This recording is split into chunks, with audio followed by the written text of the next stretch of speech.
আসসালামু আলাইকুম রহমতুল্লাহি ওয়া বারাকাতুহু। আলহামদুলিল্লাহ ওয়াসসালাতু ওয়াসসালামু আলা রাসূলিল্লাহ নবিয়িনা মুহাম্মদ ওয়া আলা আলিহি ওয়া সাহবিহি ওয়া মান ওয়ালাহ, আম্মা বাদ। সম্মানিত দিনী ভাই ও বোনেরা, আপনাদের সকলের প্রিয় প্ল্যাটফর্ম রুহানি হসপিটাল বাংলাদেশের পক্ষ থেকে আমি হাফেজ মাওলানা আবরারুল হক রহমানী বলছি। আশা করি আপনারা সকলেই ভালো আছেন এবং আল্লাহ রব্বুল আলামিন আপনাদের সকলকে ভালো রাখুন, আমিন। জাদু নষ্টের বিষয়ে আমাদের মায়ায়ে নাজ আকাবির শাইখুল আরব ওয়াল আজম সৈয়দ হুসাইন আহমদ মাদানী রহিমাহুল্লাহ তাআলার বাতানো একটি গুরুত্বপূর্ণ আমল নিয়ে আপনাদের সামনে উপস্থিত হয়েছি। যে আমলটি রাকি, মুদাব্বির এবং রুগী সকলের জন্যই বেশ ফায়দাজনক হবে বলে আমি আল্লাহ তাআলার কাছে আশাবাদী। জাদু তো সাধারণত অনেক ধরনের হয়ে থাকে, যেমন জিন্নাতের জাদু হয়, জাদু উলুই হয়, জাদু সিফলি হয়, এছাড়া আরও বিভিন্ন ধরনের জাদু হয় এবং এর মধ্যেও বিভিন্ন ক্যাটাগরি থাকে। কখনো দেখা যায় যে রুগীর পেটের উপর জাদু করা হয়, কখনো রুগীর মাথার উপর জাদু করা হয়, কখনো রুগীর শরীরের উপর জাদু করা হয়, যাকে আমরা জিসমানি জাদু অথবা শারীরিক জাদু বলি। তো জাদু যেই ধরনেরই হোক, জাদু উলুই হোক, সিফলি হোক অথবা জিন্নাতি হোক, এর জন্য এই আমলটি সবচেয়ে বেশি ফায়দাজনক হবে বলে আমি আল্লাহ তাআলার কাছে আশাবাদী।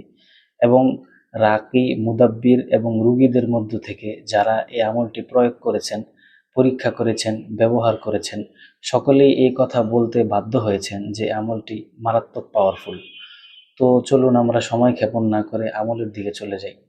আমলটি করার নীতি হচ্ছে, সমুদ্রের পানি নিতে হবে। 1 বালতি পরিমাণ সমুদ্রের পানি নিতে হবে।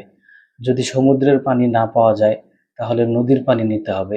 যদি নদীর পানি না পাওয়া যায় তাহলে 7 মসজিদের পানি নিতে হবে।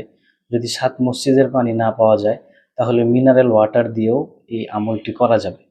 আমলটি করার নীতি হচ্ছে, 1 বালতি পরিমাণ পানি নিতে হবে এবং সেই পানির উপর সূরায়ে ফালাক 11 বার, সূরায়ে নাস 11 বার এবং সূরা ইউনুসের 81 এবং 82 নং আয়াত, বিসমিল্লাহির রহমানির রহিম, ফালাম্মা আলকাউ ক্বালা মূসা মা জিতুম বিহিস সিহর ইন্নাল্লাহা সাইয়ুবতিলুহু ইন্নাল্লাহা লা ইউসলিহু আমালাল মুফসিদিন ওয়া ইউহিক্কুল্লাহুল হাক্কা বিকালিমাতিহি ওয়ালাউ কারিহাল মুজরিমুন এবং সূরায়ে আরাফের 118 নম্বর আয়াত থেকে 121 নম্বর আয়াত, বিসমিল্লাহির রহমানির রহিম, ফাওয়াকাল হাক্কু ওয়া বাতালা মা কানু ইয়ামালুন ফাগুলিবু হুনালিকা ওয়ানকালাবু সাগিরিন ওয়া উলকিয়াস সাহারাতু সাজিদিন ক্বালু আমান্না বিরাব্বিল আলামিন রাব্বি মূসা ওয়া হারুন এবং সূরায়ে তাহার 69 নং আয়াত, বিসমিল্লাহির রহমানির রহিম, ইন্নামা সানাউ কাইদু সাহির ওয়া লা ইফলিহুস সাহিরু হাইসু আতা।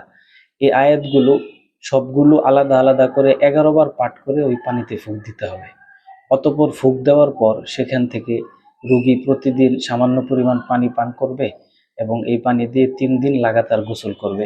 তাহলেই আশা করা যায় এই ধরনের সমস্ত জাদু ধ্বংস হয়ে যাবে, জাদুর ক্রিয়া ধ্বংস হয়ে যাবে, জাদুর প্রভাব ধ্বংস হয়ে যাবে এবং জাদু থেকে রোগী পরিপূর্ণ মুক্তি পাবে ইনশাআল্লাহ।